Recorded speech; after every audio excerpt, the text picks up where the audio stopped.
Oh, let's say good day to you this day of your time. How are you all? All right. First of all, once again, we thank each and every one of you for your participation in the co-creation of this interaction and allowing this transmission to occur. This day of your time, this transmission is part 2, as you call it, of a 3-part transmission. Last night of your time, in your time, moments ago to us, we spoke about the idea of 15 minutes and counting, wherein we described the idea of the plasticity of the neurological net of the brain, and how every thought, every idea, every feeling, every belief, every definition changes, literally changes the pathways, the neurological pathways of the brain, and how, in what we are about to transmit, the information therein can allow you more efficacy in taking those changes and forming those changes along certain vibrational lines to instill certain pathways that will become more superconductive and hyperconductive, to allow you to become a more refined antenna, to allow the brain to become a more refined receiver of the downloads from the higher mind, so that the physical mind, in having that brain rewired into a more receptive, more clearly receptive antenna, then the physical mind can take what it perceives as more representative of the vibration of the download from the higher mind, and you can be more in accord, more in alignment, more in agreement with the idea of the guidance of the higher mind. In understanding that it takes about 15 of your minutes from the beginning of the rewiring for that rewiring in the brain to go from a plastic state to once again a crystallized state and hardwire itself with the new information. This transmission has been designed, and later on the holotrope experience specifically has been designed to allow, during that plastic state, when it is going from rewiring to hardwiring, to be imbued with the appropriate frequency to ensure as best as possible that when it is hardwired, it retains the appropriate vibration that will allow your brain to become a clearer receiver and an antenna for the download vibration from the higher mind. But before we get to that point, in our 3rd part of the transmission, we would now like to examine and explore with a kind of an X-ray approach the idea of what beliefs are, what it is you are specifically looking to change. And this is why we have entitled the idea Brick Walls and Beliefs, because we understand that very often when you have a belief and you wish to change it, you say you prefer to change it. Sometimes we know that many of you experience a great degree of difficulty in allowing that belief to change.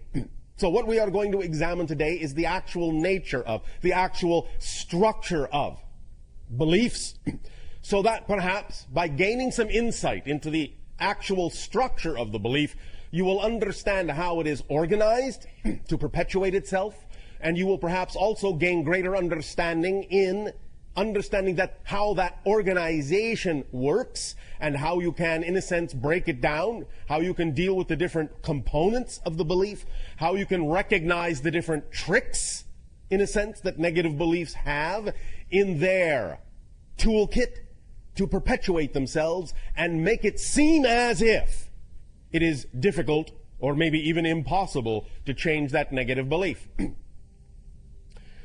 The idea, first and foremost, as we have discussed before, of course, is that when you attach certain kinds of beliefs to your motivational mechanism, you are then automatically propelled, and immediately propelled in the direction of reinforcing that belief.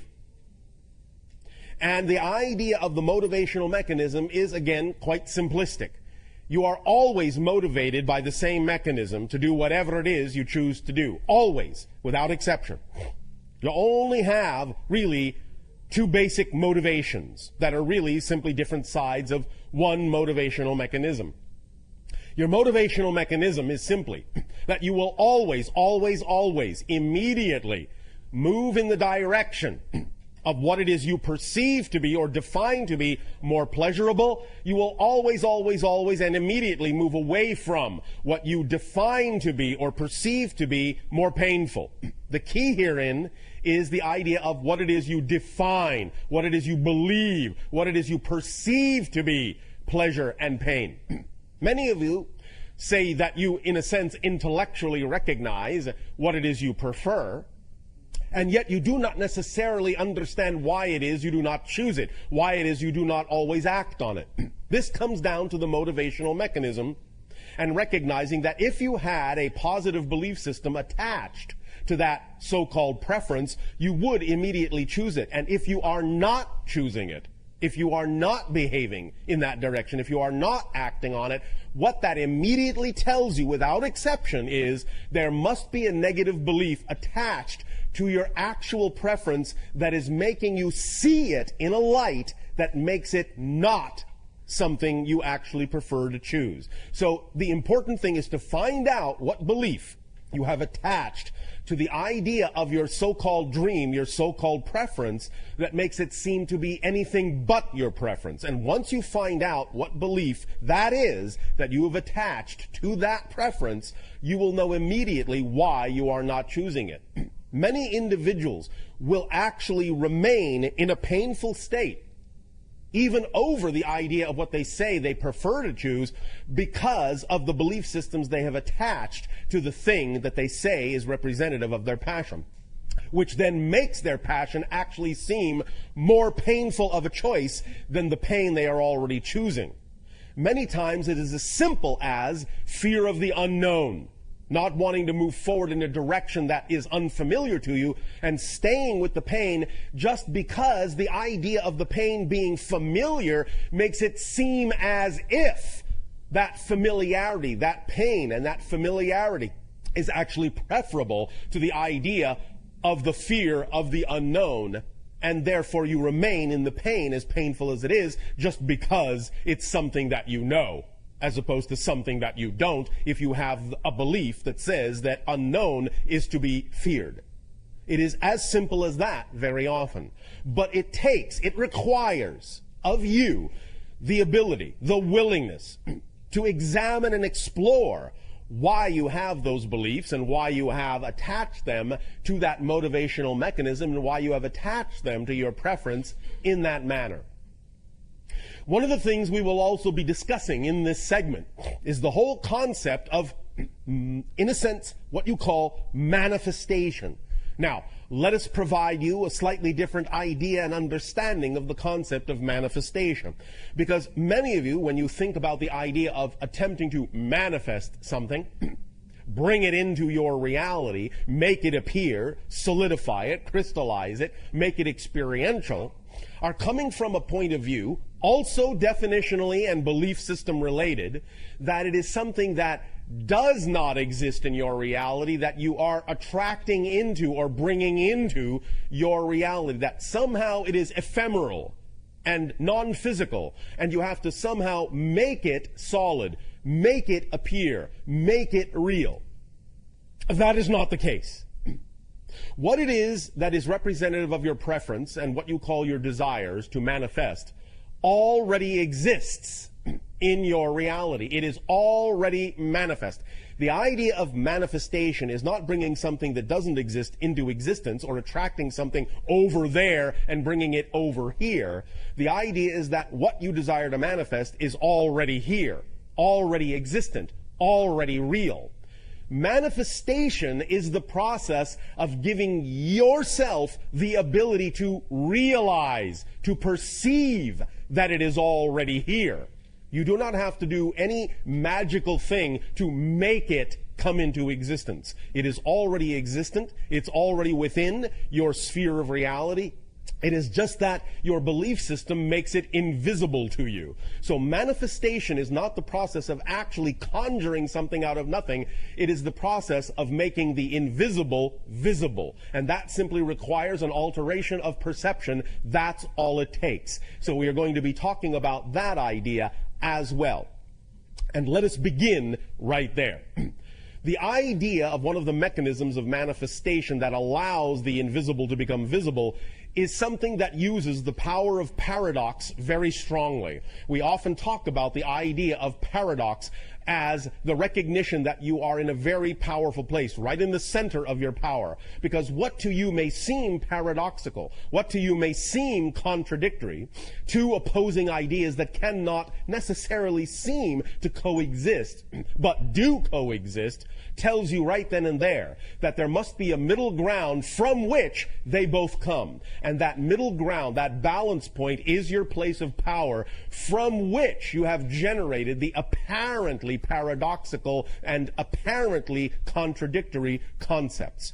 But because you can perceive them both, it tells you that just the perception of those things alone tells you that you are actually in the center of those things, that they come from the center of your being, and that you're simply seeing reflections of the polarity, expressions of the polarity of creation. But polarity within you combines and interacts in a very specific way to generate your true perfect place of balance and perfect place of power. So when you see paradox, rejoice, because it is telling you that you're standing right at the center of your creative self and have the ability to thus then manifest and transform and make the invisible visible very quickly. Let us explain a little bit more clearly about the idea of the paradoxical nature of the mechanism of manifestation.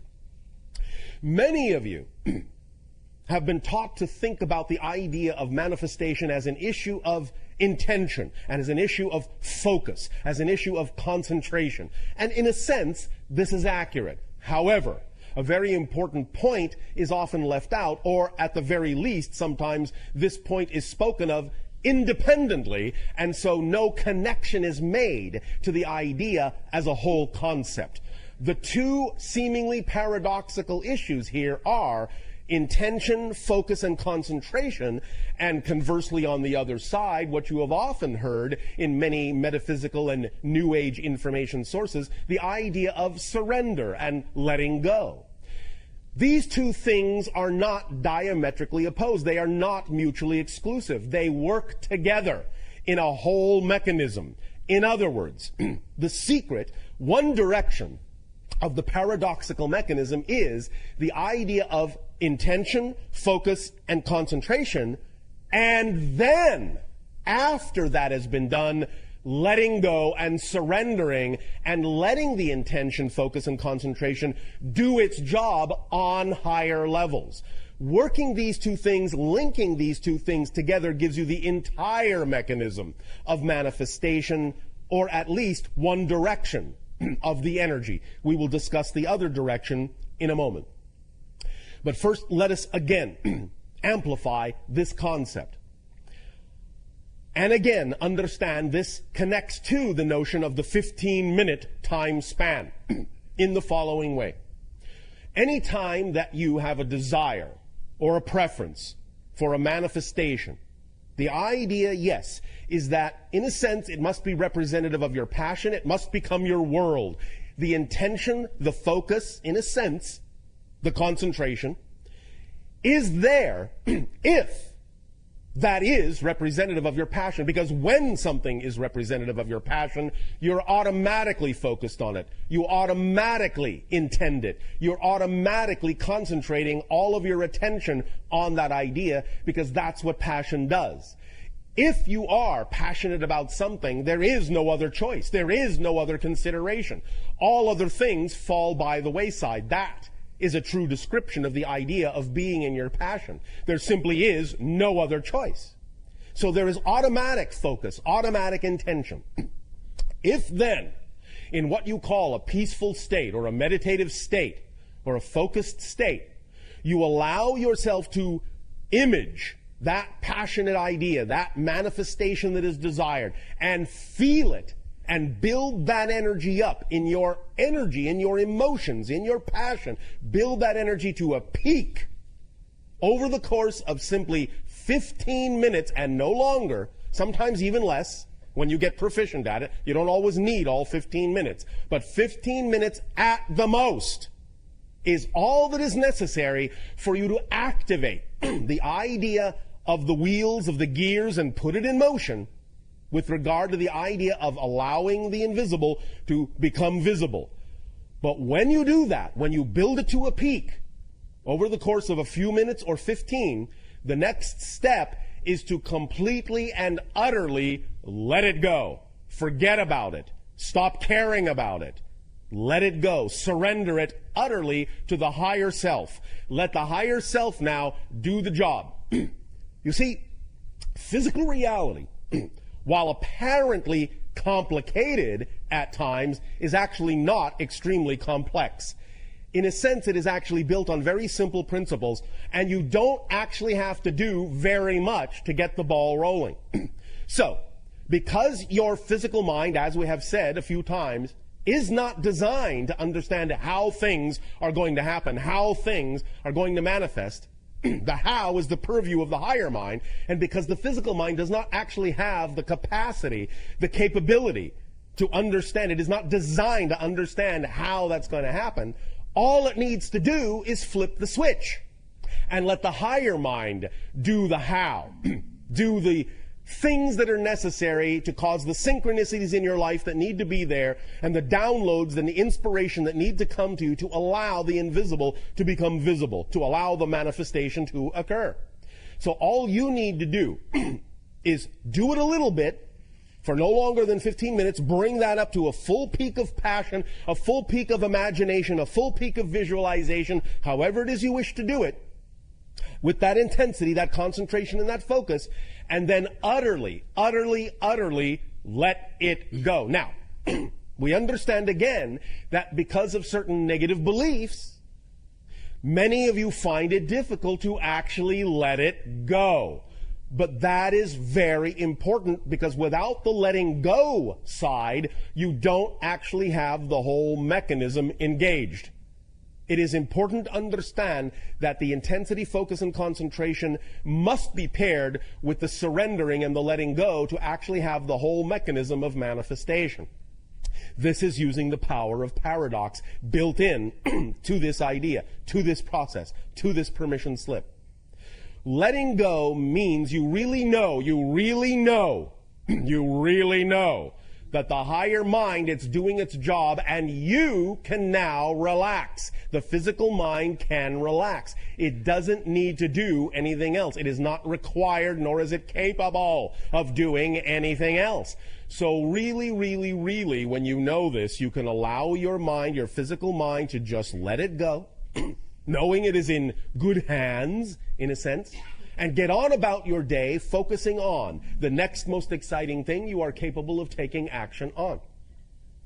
At the same time, again, you must be clear, as we already said, about your motivations to ensure that what it is you are focusing on, what it is you are surrendering to, is truly representative of your highest passion, instead of something that is simply being labeled as such to actually act as an avoidance of what your highest passion actually could be.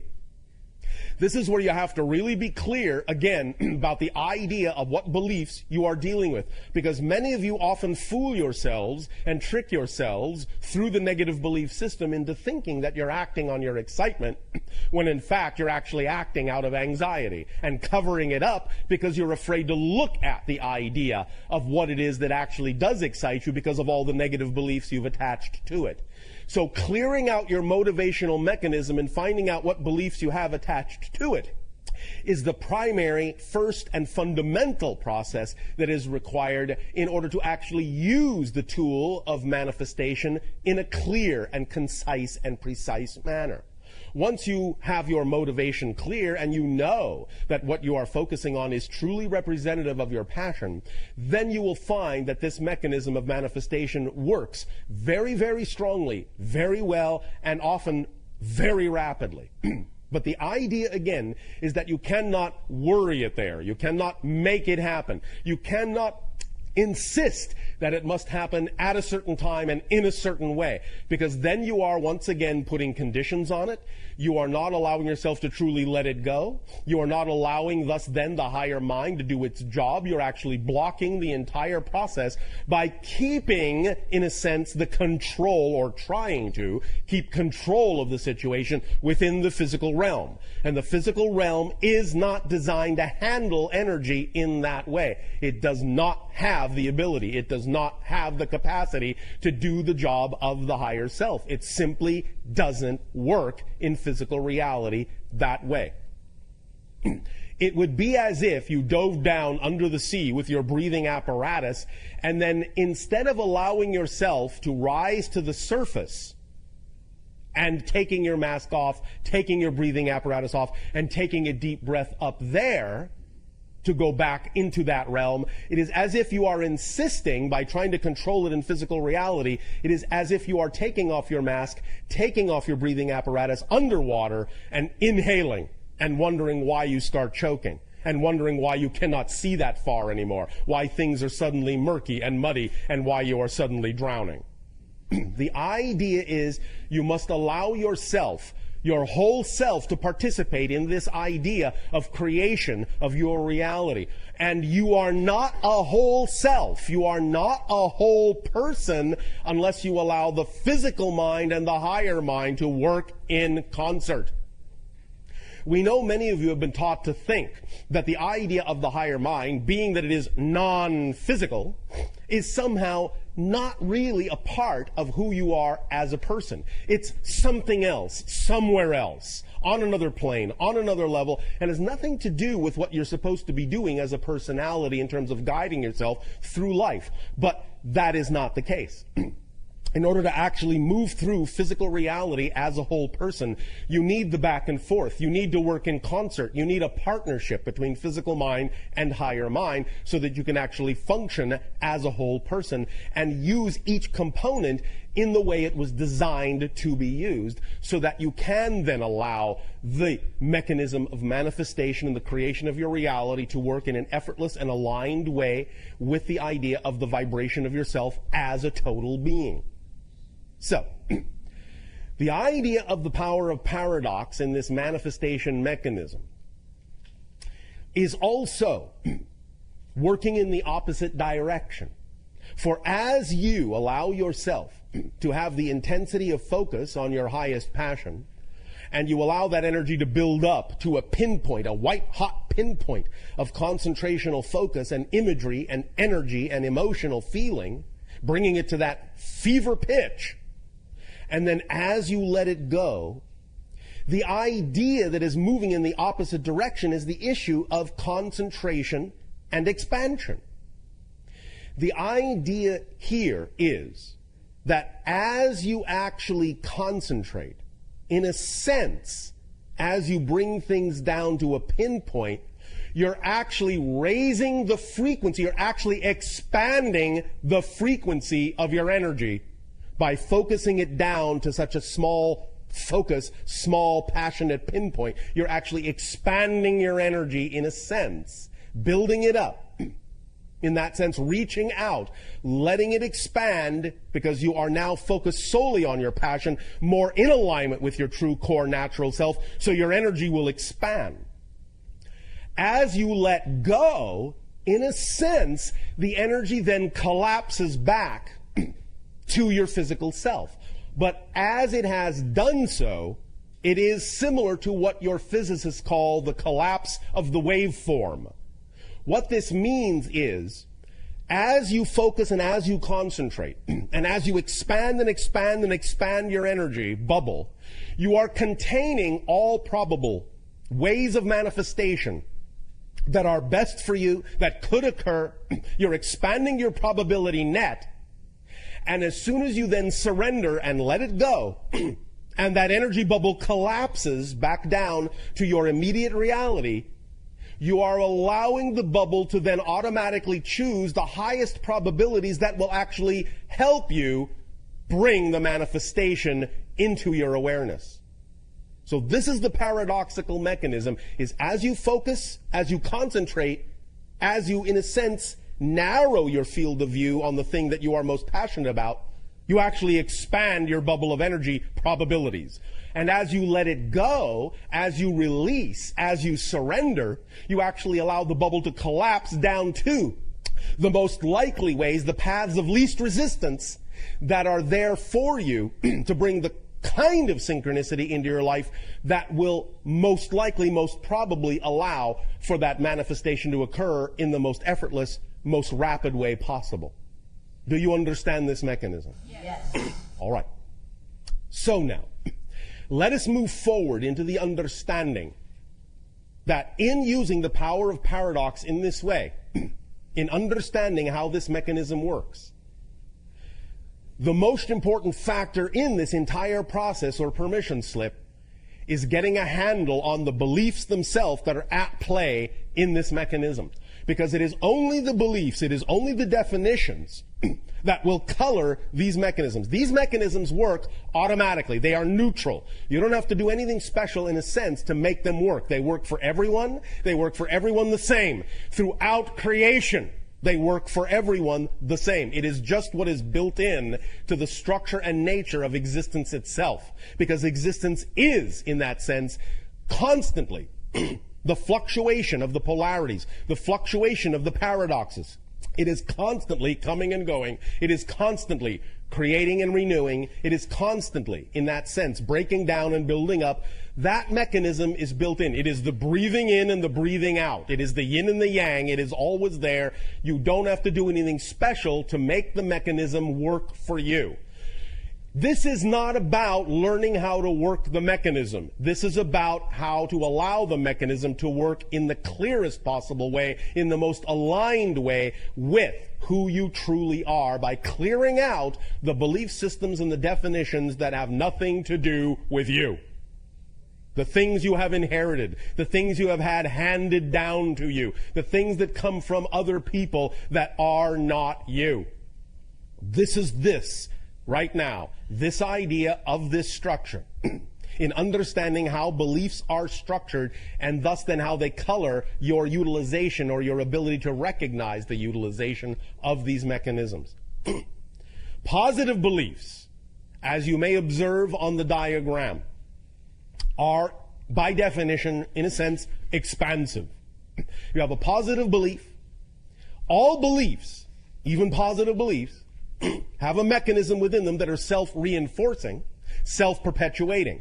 They have to, by definition. Otherwise, if they didn't, because beliefs really are ephemeral, if they didn't have a self-reinforcing component, you would not be able to actually have a sustained, perpetuated experiential reality in that belief.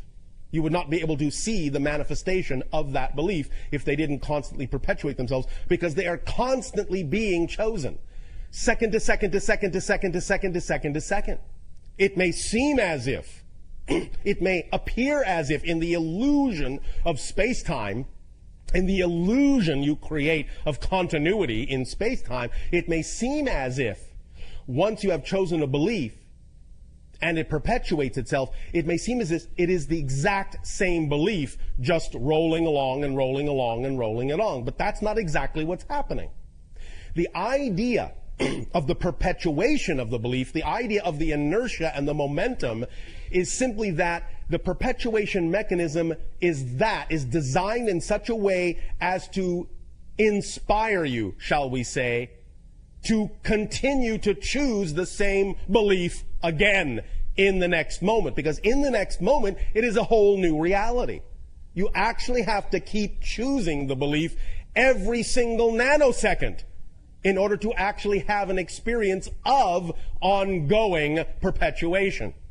So the idea of the self-perpetuating mechanism in a belief is not that it simply has an automatic momentum that carries it through space-time. It is that it has an automatic perpetuation mechanism that seems to make it, that makes it seem like the thing to keep choosing over and over and over and over and over again. Because as you do that, you are actually creating a new reality, new reality, new reality, new reality, new reality. But if you are, in a sense, buying into the perpetuation mechanism of that belief, positive or negative, then what you're doing is creating a completely new reality every moment that looks very much like the reality you created a moment ago. And as you keep creating similar realities, you thus create the illusion of continuity, that it is the same reality and only changing slightly, instead of understanding that it is a completely different reality that has changed completely, except you are making it seem as if it hasn't by simply allowing yourself to buy into the rationale of the perpetuation mechanism that says that that belief must be recreated again and again and again and again and again and again and again.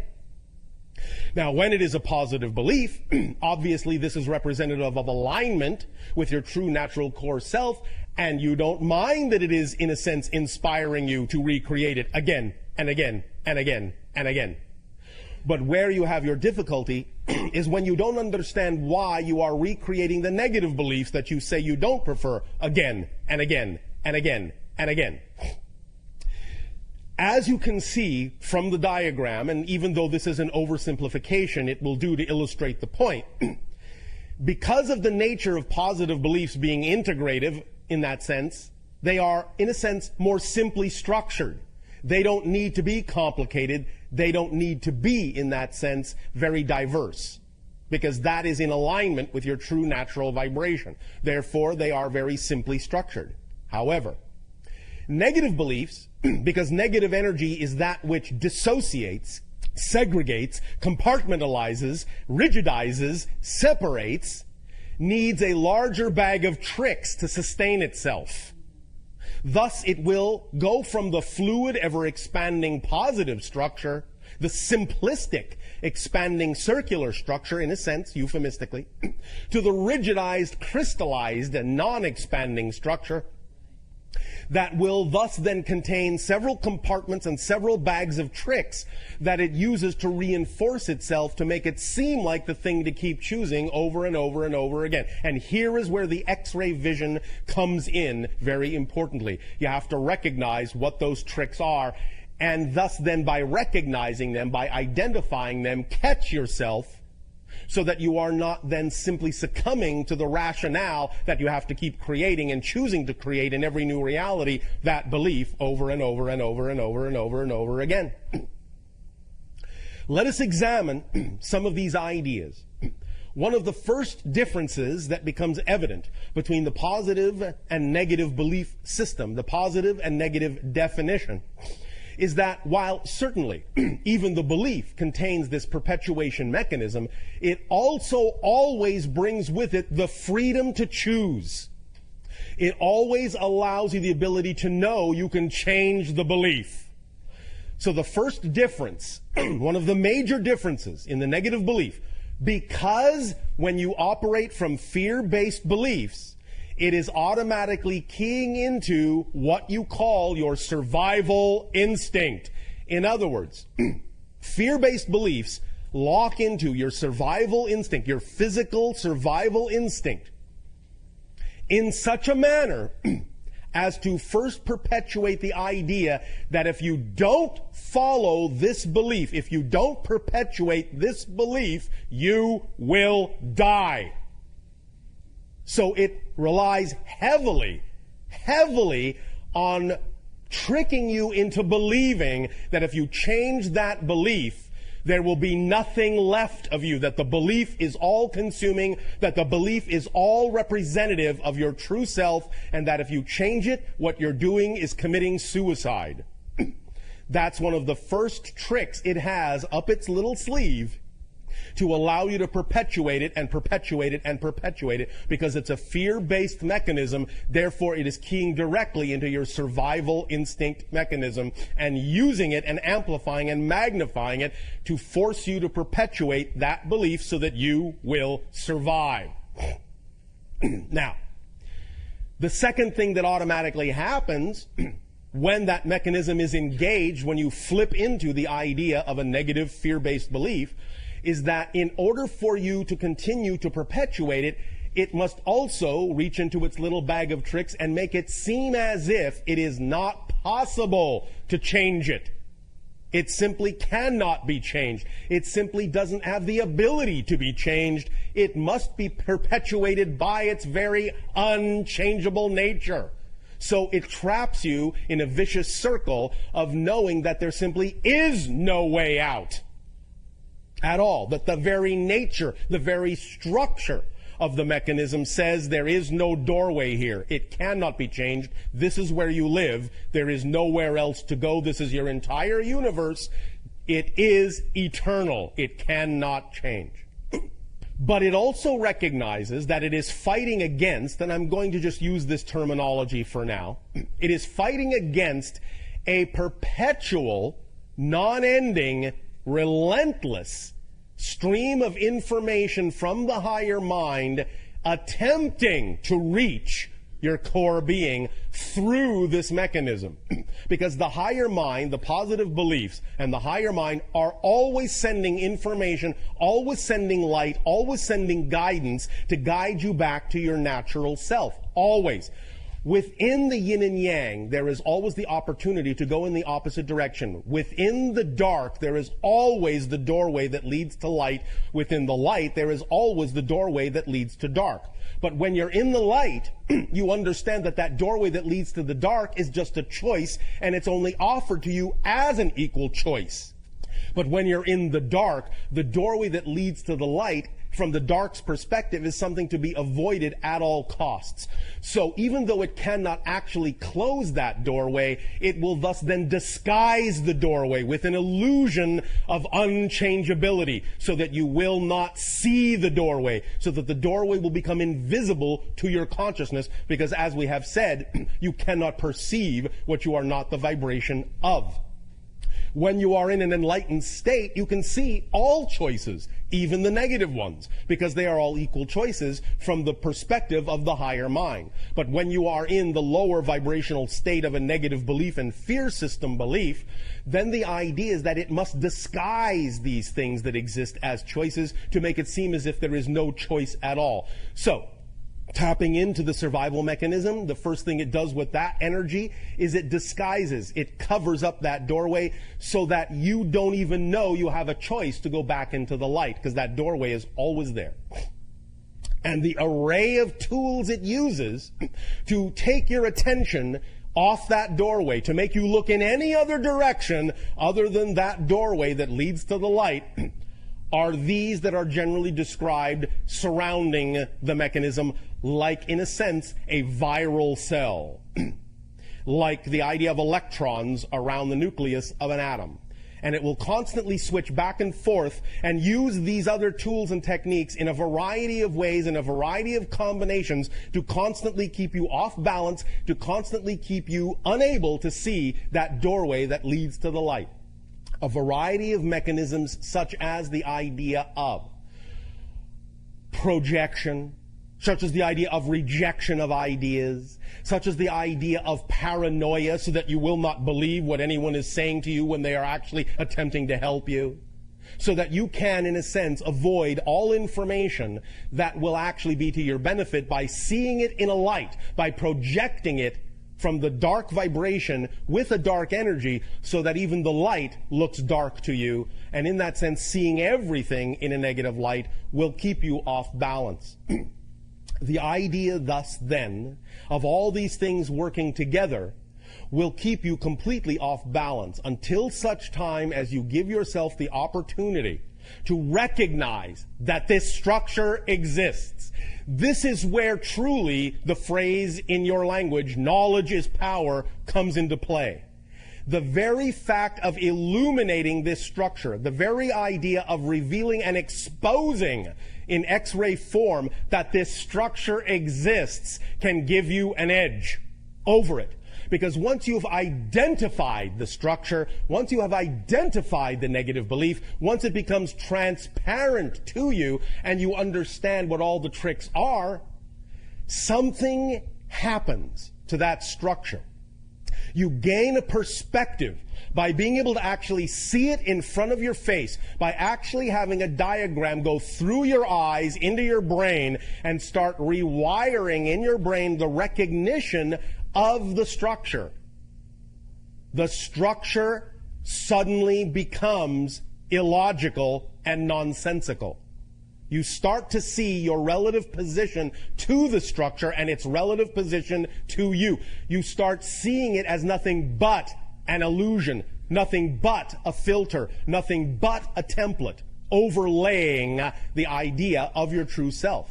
And you start seeing the idea of you bouncing around in all these little crystalline rooms and being, in a sense, fooled and tricked into believing all the things that it is attempting to get you to believe to perpetuate itself from moment to moment to moment to moment to moment. Our personal favorite trick of negative belief is the one you see called reward. This is one of its most insidious little tricks. Negative beliefs will actually use positive reinforcement to reward you for buying into the negative belief, so that you will then only recognize it as the thing to do. This is where it uses the motivational mechanism. This is where it attaches an apparently rewarding result to having chosen the negative path, and makes you feel good about yourself and makes you feel safe and protected for having chosen the safer path, which is only another way of saying the negative belief in this case. So in recognizing that it does this, that it uses all these tricks, you can begin to really examine each and every one of these. And the way to use this template is to take specific negative belief ideas, by examining them in ways that we have discussed before, by finding out what that belief is, such as, for example, I am unloved. And taking that and putting it in the center of that diagram and looking at all the different ways the tricks are used to reinforce the idea that you are unloved, and to make it seem like the thing to keep choosing, to make it justified, rationalized, rewarded, to develop the paranoia that forces you to not look for the reality where you are loved. One of the most insidious ways it has of reinforcing your inability to go in that direction is to make you believe that if you actually go looking for the positive side of that belief, you won't find it, because there is no such thing. It can't be true. And thus then when you go looking and find out it doesn't exist, you will then be disappointed. You will then find out that you really are as bad as you've been told you are. And so to avoid that reinforcement of the negative self at all costs, you will simply stay within the negative self. Look at how insidious that is. It is actually saying, don't go looking to prove the negative. Stay in the negative you are in, because the negative you are in is at least better than proving that the negative is true. It's actually using itself to reinforce itself by saying, you don't want to go and find out that what I'm telling you might actually be true, because at least here you have a shadow of a doubt, a tiny shadow of a doubt. I'll allow you that much. That's your reward.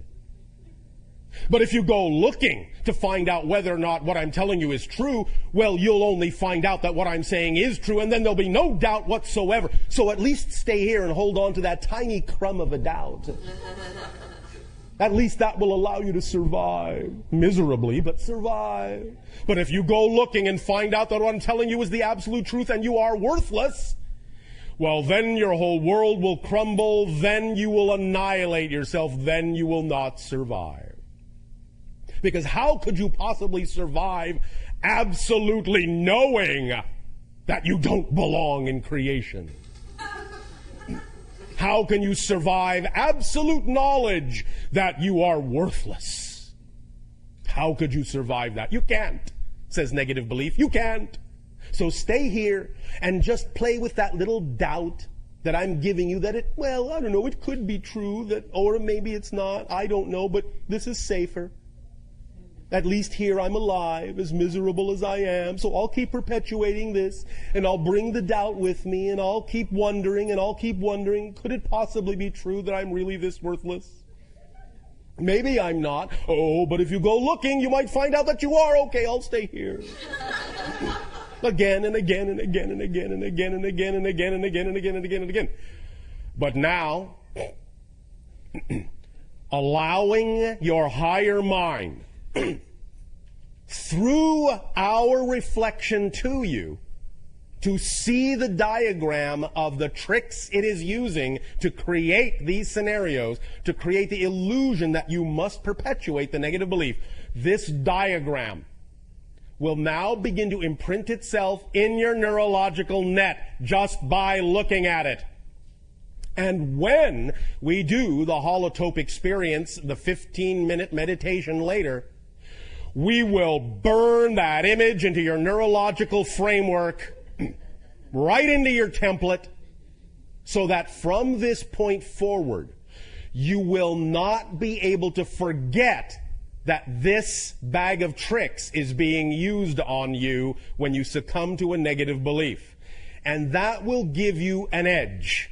Just enough of an edge so that when you find yourself falling into a negative belief and perpetuating it and going, oh, poor me, this is my lot in life. I will never escape this. There is no way out. It's not changeable. What you're saying to me is not true. You are my enemy by telling me I am loved. Then you will remember this template and suddenly go, oh, wait a minute. Something's breaking through. I'm getting a whisper. I'm getting an echo from the higher self that this might just be a trick. You'll start remembering that the bag of tricks is being used on you, and suddenly you will realize the fallacy, the folly, the illogic of it, the nonsensicalness of it. You will recognize that it is just a belief like any other belief, that you don't have to believe what it is telling you, that you can believe what you prefer. You can switch over to the positive frame of reference, that you have freedom, that you have choice, that you have inspiration, that you have growth, that you have positive synchronicity instead of negative synchronicity, that you can expand instead of contract. And you can start to see through the illusion that the negative belief is desperately trying to get you to believe, because it is basing that desperation on the idea that if you let that negative belief go, you will die along with it. The idea, however, to also further understand is that that is also a fallacy. The negative belief will actually never die. It will simply become equalized as one of the many infinite choices you have to choose from. And you will see it that way from the positive side, from the positive perspective, that yes, that belief is still there. I could still choose that negative belief. But now that it is simply equal to any other choice, I prefer not to. I prefer this instead. So it will not really die. But it will do everything in its power to convince you that if you change your belief, you will annihilate that belief. And since that belief is all you are, you will annihilate yourself. You will be committing suicide by letting that belief go. And you will not find anything to replace it, because there is nothing to replace it. And you will wind up in emptiness, in a void, alone, miserable, forever and ever. Amen. That's the bag of tricks of the negative belief. So, in the third part, as we say, of this transmission today, we will really lock this into your neurological net using the holotope experience. And you will begin to see that this will change things. Even if it is just a little crack that appears in the plan of the negative belief, in its bag of tricks, that little crack will be enough to let you see the doorway out, to let you see that doorway that leads to the light. And that's all that's needed, is just the ability to know, the ability to see, the ability to perceive that that doorway exists in the dark. That's all you need to start moving toward that doorway. You will be continuously bombarded by the tricks of the negative belief that will try to scare you again away from that doorway, but now you will know it is just a bag of tricks. Now you will know that what it is telling you is not empirically true. It is just what it is attempting to do to preserve itself. So as you get closer and closer and closer to that doorway, believe me, it will put up one hell of a fight. It will amplify these things and make them seem so life-threatening if you ignore them that it will be even more and more difficult to get another step closer to that doorway. But as long as you keep your sight on that light at the end of the tunnel, you will arrive at that light, no matter what it says. And at each step, and this is where you're going to have the edge, what we have just described is what the negative belief normally does should you catch a glimpse of that light. It will bombard you, magnify, amplify its bag of tricks to turn you away from that doorway, to cover it up again. But now, the difference will be that in knowing this template, in having it burned into your neurological net, as you now see the light in the darkness, as you now move toward it step by step, every single time the negative belief attempts to bombard you with one of its bag of tricks to reinforce the negative belief, you will always key back into your default position, will always to key back into the template.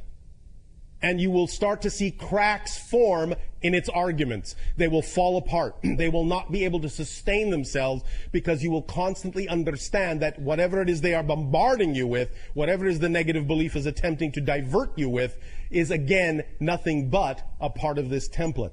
And once that is burned into your neurological net, once it is hardwired in, you will find that you will never be able to completely buy into the negative belief again. There may be moments where you might allow yourself to get strung along in the illusion. Hey, buddy, want to buy a watch? You might go along with it. You might consider it for a moment. Oh, well, yes, that's a very pretty watch. Hey, wait a minute. You're trying to sell me a bill of goods here, aren't you?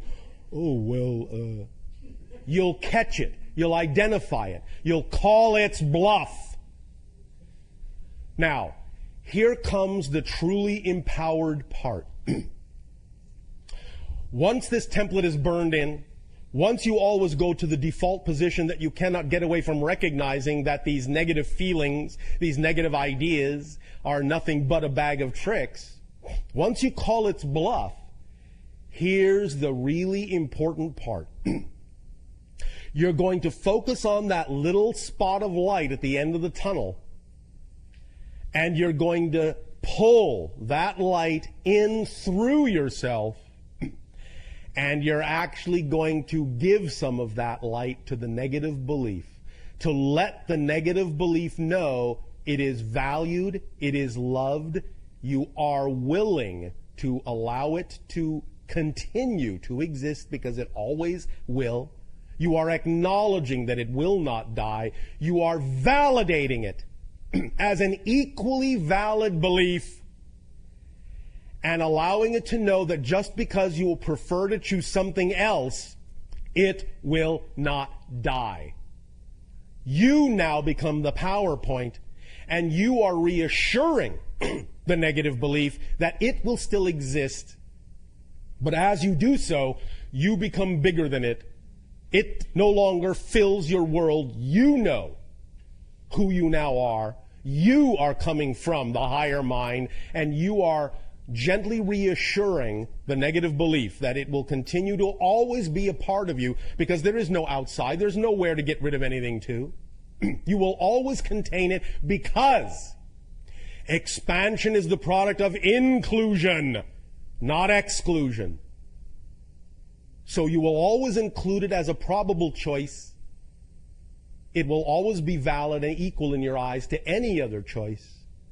And you get the freedom to choose what you will manifest and what you will experience, even as you are validating the negative belief as equally valid as a choice within your entire reality. And as long as it knows it is loved, and as long as it knows it is an equal valid choice, it won't bother you anymore. It will not insist on being in the forefront anymore. Because once everything is an equal choice, it is bathed in the light and the vibrational love of creation equally, and that is an overwhelming supportive feeling that will allow it to simply remain quiescent, satisfied, happy, joyful, in love with itself and you and all that is. And remember, you will always have, from the positive point of view, the freedom to go back into the negative reality and experience the negative belief again. But from that point of view, you will know you don't have to. You are not, in a sense, made to believe that you are forced to.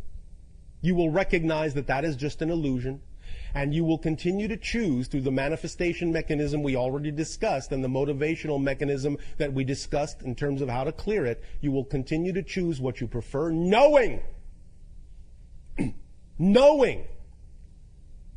that the ideas the negative belief attempted to trick you into believing are not empirically true. That if you exist, there is something for you that is absolutely ecstatic. And if you stop listening to the negative belief that insists that the only way to be happy is to pay attention to what it is telling you, that it must be done a certain way, that it must be rigid, it must be controlled, it must be in this template. As soon as you know this diagram exists and it's burned into your neurological net, you will know that that is never empirically true. That it is just a belief. You will see it for what it is. You will have X-ray vision. It will be built in to your neurological net. Now, the first question that comes up is, well, if that's built into the neurological net, and yet if the neurological net is always capable of being plasticized and reformed, can't that go away? Yes and no. Because once you know it's possible, once you have decided to allow yourself to align with the freedom to choose, with the positive vibration, once this is burned into the neurological net to begin with, there will always be the echo of that choice.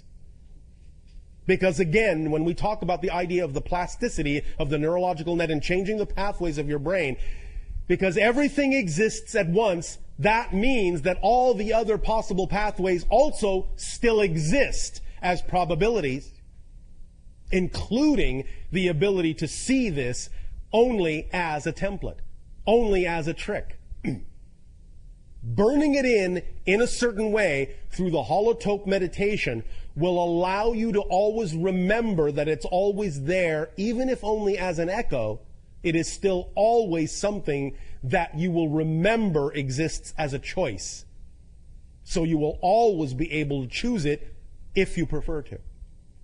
You won't forget it again, because you will know that memory is created in the moment.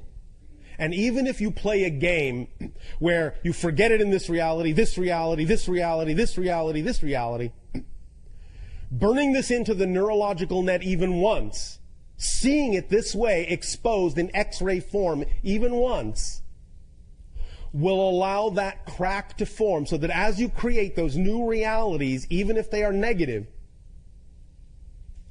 it will weaken over time. Something will creep in. The echo, the memory of the neural net, of this template will creep in, and the negative reality perpetuation will weaken, will soften, will dissolve over time. Until you once again remember that you can create something different. Until you once again experience that you have freedom of choice. This is why this has been done in this 3-part transmission. For we get your mind to focus on the idea of the plasticity and the rewiring, and now we allow your mind to begin to consider and ponder the idea of this X-ray structure, and then we take the idea of the multidimensional framework of your existence and we allow you to crystallize this idea on more than just the physical level. Because the idea of the neurological net in your brain is not just a physical one. Because it is the nexus point between the higher mind and the physical mind, because it is the receiver, because it is the antenna, because it is the template reality, because it straddles both worlds, because it has an etheric and a physical component in the brain, it is capable of imbuing this information, in a sense, into what you might now in your modern technology call a virtual memory. So that even if in your physical neurological pathways they are not indicative and not conducive of the idea of bringing back the physical memory, the virtual memory of this will always be there. And you will know that. There will always be this nagging feeling that you're missing something. Even when you're caught up in the negative reality for a moment, there will always be this nagging feeling, this little crack through which that higher mind's virtual memory will come through the template and imbue you with at least the nagging feeling that something else is there. There's another choice to be made. This isn't all of it. This isn't it. You will start actually taking the doubt that the negative belief is leaving you, because it has to leave you, that doubt, or you'll go searching. You can actually use that doubt in a positive way. That doubt will now flip around, and it will be the doubt of the negative belief. You are taking advantage of one of the weak spots in the negative belief's arsenal of tricks. It has to leave the doubt factor, or you'll go looking for something else and find out that what it was telling you was not necessarily true. It has to leave that doubt factor so you won't go looking. So you can take advantage of that. That's the little doorway. That's the little crack through which now this positive energy will leak and turn the doubt against, in a sense, the negative belief. Turn it in the direction of the positive door, the light that exists in the darkness. Does that make sense to you? Yes. All right. We will thank you for the co-creation of this particular phase of the transmission. We invite you now to explore with us, if you wish, through question, these ideas and how to apply them in any way, shape, or form that seems of value to you. Always, as we have said, understand that to make use fully of this idea, it is wise to have the physical diagram literally printed out in front of your face. Because as you absorb this diagram through your eyes into the brain, you will truly help reinforce this idea in your neural net. So take advantage of the fact that a diagram exists.